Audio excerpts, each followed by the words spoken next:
নমস্কার বন্ধুরা, মিতা রান্নাঘরে আজকে কাঁকড়ের আলু আর নারকেল দিয়ে ভাজা করব। কিভাবে করব দেখুন। এই যে আমি 4টে কাঁকড়েল নিয়েছি, এটা কচি একদম। আমি ছোট ছোট করে কেটে নিয়ে ভালো করে ধুয়ে নিয়েছি। এই যে একটা আলু নিয়েছি, আমি আলুটাও ছোট ছোট করে কেটে আমি ধুয়ে নিয়েছি। আর অল্প নারকেল নিয়েছি, এটা কিন্তু আমি একটু মিক্সিতে বেটে দেবো। কড়াই তেল দিচ্ছি, 5 ফোড়ন দিচ্ছি আমি তেলে।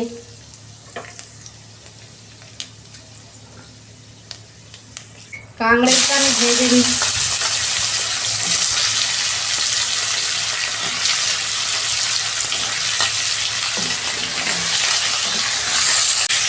কাঁকড়েলটাতে আমি পরিমাণ মতো নুন দিচ্ছি, হলুদ দিচ্ছি আমি অল্প। আমি 2 মিনিট গ্যাসের ফ্লেম আস্তে করে ঢাকা দিচ্ছি। এই যে ঢাকনাটা আমি খুলছি।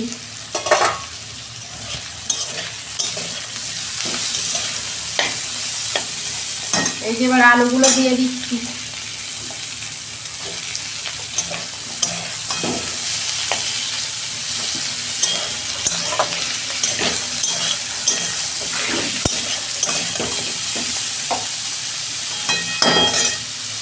আমি আর 2 মিনিট ঢাকা দিচ্ছি গ্যাসের ফ্লেমটা আস্তে করে। দেখুন বন্ধুরা, ঢাকনা খুলছি।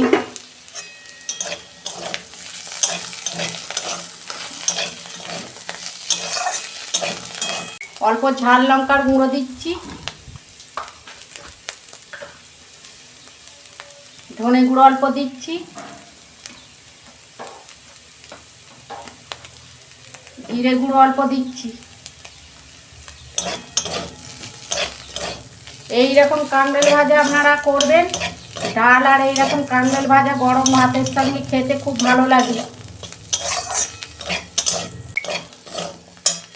এই যে নারকেলটা আমি কুড়ে রেখেছিলাম দিয়ে দিচ্ছি।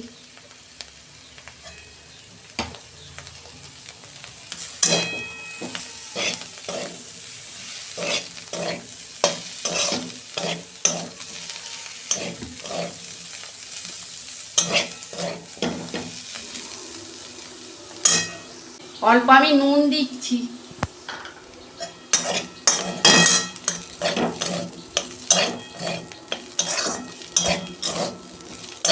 অল্প চিনি দিচ্ছি, বেশি না, 2-4 দানা চিনি। এটা ভাত রুটির সঙ্গেও ভালো লাগবে খেতে ভাজাটা। এই যে কাঁকড়েল আলু ভাজাটা আমার হয়ে গেছে, আমি ঢেলে ফেলছি।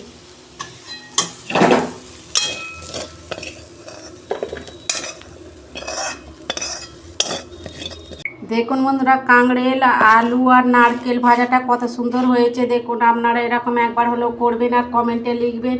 কমেন্টে লিখতে ভুলবেন না। আমার রান্নাটা যদি ভালো লাগে আমার পাশে থাকবেন, লাইক কমেন্ট সাবস্ক্রাইব করবেন আর প্রচুর প্রচুর শেয়ার করে দেবেন। এই আমি নিত্য নতুন রান্না আপনাদের পাশে তুলে ধরবো। সবাই ভালো থাকবেন, সুস্থ থাকবেন। দেখা হচ্ছে পরের ভিডিও। ধন্যবাদ।